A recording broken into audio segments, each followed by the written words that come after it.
Ce matin, le pitch est avec Selim Zouaoui. Vous êtes le cofondateur de Cycle Zéro. 1 minute pour pitcher et on débrief. Bonjour et merci de me recevoir aujourd'hui. La lutte contre les déchets, on la voit souvent à travers le prisme des foyers. Fast fashion, plastique ou encore mobilité douce. En tant qu'architecte, un autre gaspillage m'a intéressé, celui sur les chantiers. En effet, des matériaux en parfait état d'usage sont jetés chaque jour sur les chantiers en France. C'est près de 7 déchets sur 10 qui proviennent du secteur du BTP. C'est énorme, c'est pour cela qu'avec Karima et Jules, on a décidé de créer Cycle Zéro, donc une application qui permet de récupérer gratuitement des matériaux de chantier en connectant les particuliers avec des entreprises. Résultat, 300 000 téléchargements et 650 tonnes de déchets évités. Mais aujourd'hui, on a décidé d'aller plus loin en lançant une version 2.0 de notre application. Pour qui ? Pour aider les entreprises. Comment ? En leur permettant d'accéder gratuitement à notre application et en les récompensant financièrement à travers un bonus réemploi. Plus une entreprise réemploie, plus elle est récompensée. L'objectif, parce qu'on en est convaincu, c'est que le réemploi, ça devienne un réflexe sur chaque chantier en France et qu'aussi les entreprises du BTP méritent d'avoir des solutions innovantes et d'être accompagnées. Alors, vous étiez venu nous voir en début de saison, fin août dernier. Il y a beaucoup de choses qui ont évolué. C'est qu'aujourd'hui, vous êtes beaucoup plus attractif pour les entreprises. C'est ça. L'idée, en fait, c'est de vraiment avoir un impact très fort sur le réemploi et d'inciter les entreprises. C'est-à-dire que vous les payez, quoi, maintenant. C'est ça. Donc, l'idée, c'est de les récompenser à travers ce bonus pour vraiment les inciter à faire leur emploi et ce, à l'échelle nationale.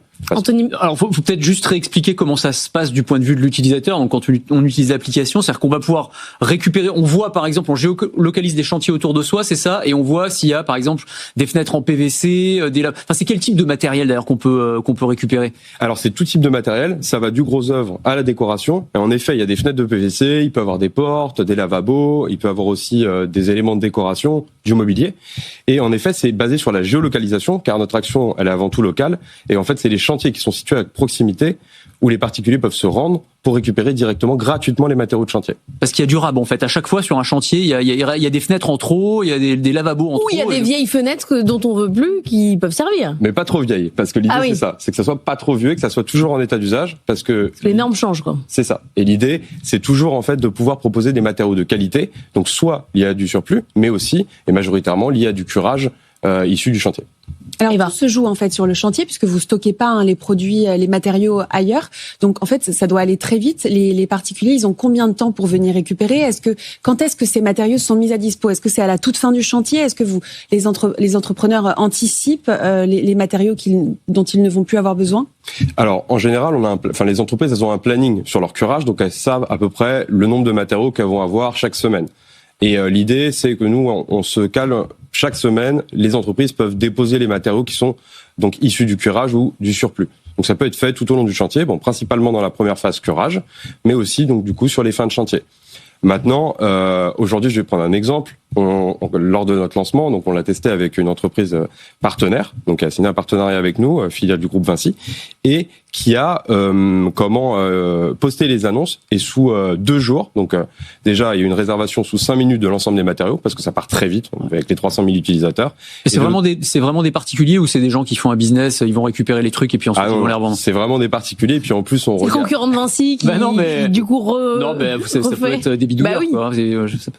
Non, c'est vraiment des particuliers parce qu'en plus on échange avec eux parce qu'on aime bien suivre en fait aussi où vont nos matériaux et par exemple vous avez des gens qui ont des projets 100% réemploi, puis vous avez surtout et majoritairement des gens qui ont besoin, question de pouvoir d'achat, de faire des économies dans le cadre de leurs travaux.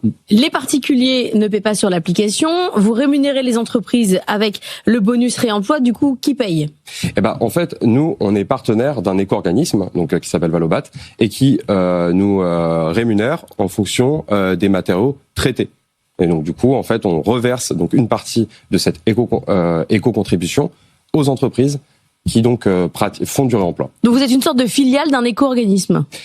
Écoutez, en tout cas, on se veut en tant qu'acteur du réemploi, parce que quand même l'objectif des REP, c'est de clairement... La REP, c'est la responsabilité du producteur. Exactement. Qui met sur le marché un produit et qui doit payer pour qu'il soit après revalorisé. C'est ça. Et nous, l'idée, c'est d'accompagner pour que les entreprises aient une démarche plus écologique, donc complètement dans la lignée de cette REP. Bon, on se revoit, c'est comme chez le médecin. tous les 3 mois. Tous les 9 mois, on fait un point d'étape.